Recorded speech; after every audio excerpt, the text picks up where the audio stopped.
आप भी पास्ते की सेम रेसिपी खा खा के बोर हो चुके हैं, तो आज हम आपके लिए लेकर आए हैं पास्ते से बनी हुई बिल्कुल ही न्यू स्नैक्स रेसिपी। ये देखने में जितनी ज़्यादा टेम्प्टिंग है, खाने में बहुत ही माइंड ब्लोइंग है। तो आप इसे ज़रूर ट्राई करिएगा। बच्चों की तो ये फेवरेट ही हो जाएगी और बड़ों को भी बहुत पसंद आएगी। तो इसे बनाने के लिए सबसे पहले एक पैन में हम पानी ऐड करेंगे। जैसे हम नॉर्मल पास्ता बनाने के लिए पास्ते को बॉईल करते हैं, बस सेम प्रोसेस हमें यूज़ करना है। और इसके साथ ही ऐड कर देंगे सॉल्ट और 1 टीस्पून ऑयल। ऑयल ऐड करने से पास्ते जो हैं बीच में चिपकते नहीं हैं, और सॉल्ट ऐड करने से उनमें अच्छा सा टेस्ट आ जाता है, वो थोड़े से सॉल्टी हो जाते हैं। तो ये दोनों चीज़ें ऐड करने के बाद बहुत ही अच्छे से मिक्स कर देना है और पानी में बॉईल आने देना है। जैसे ही पानी में बॉईल आ जाए हम ऐड कर देंगे पास्ता। तो इस शेप का हमने पास्ता लिया है, आप किसी भी शेप का ले सकते हैं, पर इस तरह के शेप का पास्ता इस रेसिपी के लिए ज़्यादा बेटर होगा। तो पास्ते को भी हाई फ्लेम पे आप अच्छे से बॉईल कर लें और 8 से 10 मिनट में बिल्कुल ही कुक हो जाते हैं। तो अब पास्ते बहुत अच्छे से कुक हो चुके हैं, तो इसे ड्रेन कर लेते हैं और साइड में हम इसे रख देते हैं ठंडा होने के लिए। तो आप इसे एक बार चेक कर लीजिएगा कि वो कुक हुआ है या नहीं। वैसे 8 टू 10 मिनट्स काफ़ी है इन्हें सॉफ़्ट होने के लिए। तो अब हम इसे रख देंगे साइड में ठंडा होने के लिए। जब आप ऑयल ऐड करते हैं इसे बॉईल करने के लिए, तो ये बिल्कुल भी आपस में चिपकते नहीं। और इसके बाद दूसरी तैयारी कर सकते हैं। एक प्लेट ले लिया है, बेकिंग ट्रे या फिर आप नॉर्मल जो खाने की प्लेट होती है उस पर ही बटर पेपर रख लें। और इस तरह का हमने स्क्यूअर्स लिया है। और इसके बाद पास्ते अब हमारे ठंडे हो चुके हैं, तो एक एक करके पास्तों को इसमें जो है स्क्यूअर्स में हम डाल देंगे इस तरीके से। तो ये बिल्कुल ही न्यू स्नैक्स रेसिपी है, जो ख़ासकर बच्चों के लिए या उनके टिफ़िन के लिए या फिर इवनिंग स्नैक्स के लिए हमने शेयर की है। तो आप इस रेसिपी को ज़रूर ट्राई करिएगा। पास्ता तो हम नॉर्मली बहुत ही खाते हैं, लेकिन ये जो है बिल्कुल ही न्यू रेसिपी है।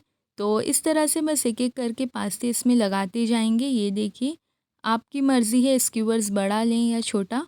और इस तरह से 10 से 12 हमने एक स्क्यूअर्स में रख दिया है। तो बस इस तरह से आपको बहुत सारे स्क्यूअर्स रेडी कर लेने हैं, जितने भी आप चाहें। और इस तरह से हमने एक जो है रेडी कर लिया है। तो चलिए बाकी के भी बना लेते हैं। वैसे इस पास्ते का नाम पेनी है। जी हाँ, पास्ते के भी बहुत सारे नाम होते हैं। Actually there are 10 types of pasta. तो उसमें से इस पास्ते का नाम जो है वो पेनी है, जो इस तरह के शेप का होता है। तो है ना इंटरेस्टिंग बात।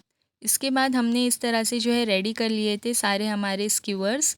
और इस पर हम अप्लाई कर रहे हैं पिज़्ज़ा पास्ता सॉस। आपके पास ना हो तो आप कोई भी मनपसंद सॉस, टोमेटो सॉस या फिर शेज़वान वगैरह कुछ भी अप्लाई कर सकते हैं।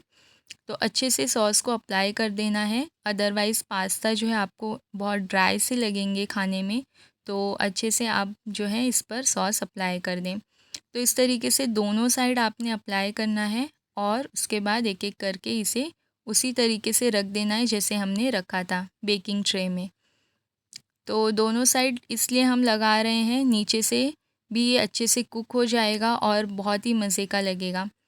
तो सॉस अप्लाई कर दी है। अब इसके बाद कुछ-कुछ वेजीज़ हम अप्लाई कर देंगे। आपके मन के ऊपर है, जो भी आप चाहें वो यूज़ करें। तो यहाँ पर छोटे-छोटे से कैप्सिकम हमने कट कर लिए हैं, तो वो रख दिया। और टमेटोज़ रख दिए। आप अलग-अलग कलर के कैप्सिकम्स यूज़ कर सकते हैं। और इसके बाद हमने बॉइल्ड कॉर्न यूज़ किया है। तो लग रहे हैं ना टेम्प्टिंग। इसके बाद इसी तरीके से सारे हमने जो है रेडी कर लिए। अब बारी आती है सबसे फेवरेट हमारी चीज़ की। तो यहाँ पर मैं मोज़रेला चीज़ यूज़ कर रही हूँ, आप कोई भी चीज़ यूज़ कर सकते हैं। तो जितना भी आपको क्वांटिटी पसंद हो उस तरीके से चीज़ को भी अप्लाई कर दें। इसके बाद अब बारी आती है कुछ सीज़निंग्स की। तो सबसे पहले हम स्प्रिंकल कर रहे हैं ब्लैक पेपर पाउडर, और इसके साथ ही थोड़ा-सा सॉल्ट भी स्प्रिंकल कर देंगे। और उसके बाद हम ऐड कर रहे हैं ऑरिगेनो और चिली फ्लेक्स। ये सारे स्प्रिंकल्स से बहुत ही बढ़िया सा टेस्ट आता है ये हमारे पिज़्ज़ा पास्ता स्टिक्स में। तो आप ये सारी चीज़ें ज़रूर यूज़ करिएगा। इसके बाद हम ऑलिव्स यूज़ कर रहे हैं, अगर आपके पास हो तो यूज़ करें, अदरवाइज़ स्किप कर दें, कोई मसला नहीं है। और अब ये हमारे पिज़्ज़ा पास्ता स्टिक्स कह लीजिए बेक होने के लिए बिल्कुल रेडी हैं। और सबसे इंटरेस्टिंग बात तो ये है कि हम इसे विदाउट ओवन बनाने वाले हैं। इस तरह के स्नैक्स आप बाहर स्ट्रीट पर या रेस्टोरेंट वगैरह में खाते हैं तो बहुत ज़्यादा कॉस्टली होते हैं, तो आप इसे घर पे ही बना सकते हैं। और देख रहे हैं ना कि कितना ज़्यादा इजी है बनाने में, तो आप इसे ज़रूर ट्राई करिएगा। तो चलिए अब हम होममेड ओवन पर ही इसे बेक कर लेते हैं। तो जैसे कि हमने कढ़ाई को रख दिया था 5 मिनट प्री हीट होने के लिए, तो अब इस कढ़ाई में रख देंगे एक स्टैंड और बेकिंग ट्रे को इसमें ट्रांसफ़र कर देंगे और ढक के इसे हम बेक कर लेंगे 7 से 8 मिनट के लिए। तो ये बहुत ही अच्छे से चीज़ हमारा मेल्ट हो जाएगा।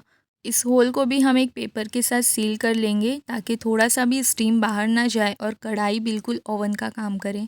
तो आप देख सकते हैं चीज़ जो है मेल्ट होना स्टार्ट हो चुका है। तो आफ्टर 7 और 8 मिनट्स हमने इसे ओपन किया है और चीज़ बहुत ही अच्छे से मेल्ट हो चुका है। और ये हमारे पास्ते का न्यू स्नैक्स रेसिपी जो है बनकर बिल्कुल रेडी है।